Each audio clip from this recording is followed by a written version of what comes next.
Hello everybody, my name is Lego Lee and welcome back to Lego Monkey Kid set review. Today we have the Monkey Kid Iron Bull tank. This set retails for about $50 US, has 430 pieces, and here is a front look at your box. There is the back of the box. Included with this set here is one instruction manual. Like a lot of the Monkey Kid sets here, the instructions have some added graphics, a little progress bar and little added animations to kind of tell you how you're doing with this build. And all told, this manual has 119 pages of building. Here is the set all built up. All 430 pieces of this set only go to building the 4 minifigures and the 1 build. We'll have a close look at those minifigures here first. The first minifigure included with this set here, of course, is the Monkey Kid himself. And you know what's great about this minifigure? All of these new pieces. I love his new headband slash hairpiece. That is fantastic. And the headphone piece around his neck is great as well. And I'm considering adding that piece to my own sig fig. That's how cool that piece is. Also on his staff, you have a new lightsaber-like hilt attachment that looks really good. And additionally, his printing is so great. Look at that jovial expression on his face. That is really great. And his side leg printing is also just to die for. From the back, he has a good double-sided face and some back printing as well. All told, this Monkey Kid figure, while not exclusive and very easy to get throughout these Monkey Kid sets, he's still an awesome looking fig. This set here includes 2 of the highly army buildable bull clones. These minifigures look great. I kind of wish they had leg printing, but the torso print is great, and I especially love that new helmet mold. It looks really cool. From the back, you also have some nice back printing. You can see the head underneath the helmet is actually just a blank, transparent orange head. These are very cool minifigures, and they actually do have names despite being the exact same minifigure included twice with this set. The respective names here are Grunt and Roar. And finally, for quote-unquote minifigures here, this is Sandy, who is actually a brand new big fig for the Monkey Kid line. Now, Sandy is not exclusive to this set. He also comes in the $170 Secret HQ set, but that set is 120 bucks more than this one, so it's very nice to get him in a cheaper set here. And this big fig is really cool. I love the color scheme, the blue, the orange, and then the magenta for his beaded necklace. All looks pretty fantastic. Also, his like jogger style pants look pretty funny to me. I like seeing that on the big fig, and he is shirtless up there. His staff is also a fairly elaborate build using a classic Ninjago piece right there, which is pretty nice. From the back, he doesn't have much detail, but overall, it's nice to get Sandy in a cheaper set, and this big fig looks really cool. Here is the Iron Bull tank itself, and right off the bat, you might have noticed the big, chonky plastic wheels this vehicle has, using that classic Power Miners wheel piece right there. They look very imposing in gunmetal gray, and adding these cone pieces definitely helped to adding some aesthetic to this design, although it got very repetitive putting all of these cone pieces on each individual wheel. Now, these wheels on a soft surface, they roll pretty well, which you can see here, but if you're on a harder surface, especially something like wood, it is not going to roll, and unfortunately will just kind of slide around, which is definitely a little bit of a fault with this set.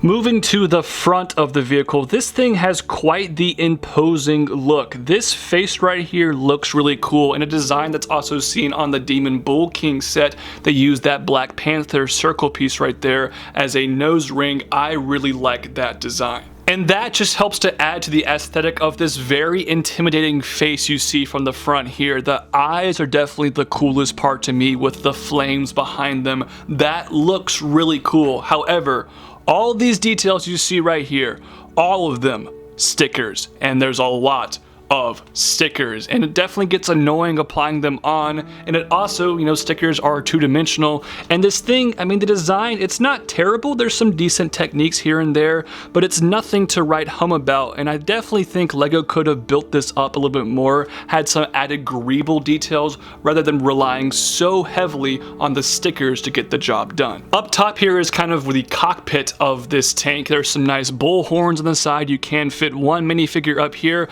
but also also, I mean, look, there's a lot of space up here, and I definitely think LEGO could have easily had 2 chairs to have multiple figures fit up there, but instead they elected to have just one in the center, although he does also have a nice stickered control panel and a couple of joysticks, but it just looks so barren up here. Come on, LEGO, give us a little bit more detail. Luckily, kind of this mouth area of the beast right here has some nice built-up details. I like the use of these pieces as teeth. I love this piece here in transparent orange. The Nexonite shield and their sticker there looks pretty nice, but these are luckily printed pieces. A lot of studs exposed right here. They probably could have added a couple of tiles or just mixed up that design, but for the most part, it looks pretty good. As we move towards the back, we'll actually move up just a little bit here to look at the gun placement on this Iron Bull tank. This is a fairly nice design and actually has very solid playability. This thing here can spin 360 degrees, which is great. It can also move up and down, which is fantastic, and there's a lot of friction with these pieces right here, so no matter what angle it's at, it will actually hold its position fairly well, which is awesome to see. Another printed piece right there, and of course this is a 6 stud shooter. By twisting on this gear back here, it will launch all of those studs, and there's even a driver's or a little gunner placement for one of your Iron Bull clones here. He can't really hold on to these handlebars, but he looks pretty nice up here, and it's very well balanced. This is overall a very good gunner design. And moving down to the back of this tank here, there's not a whole lot going on. It's a fairly simple design. It doesn't look too bad though, but there is a nice little weapons rack there to hold a couple of weapons for your Iron Bull clones, so that is good to see. Now, we can finally talk about the main gimmick with this tank. Moving this just a little bit out of the way, I can set the Monkie Kid figure up right here, kind of demonstrate what's going to go down with this play feature. Simply just by pushing on this back piece right here, just watch and see what happens.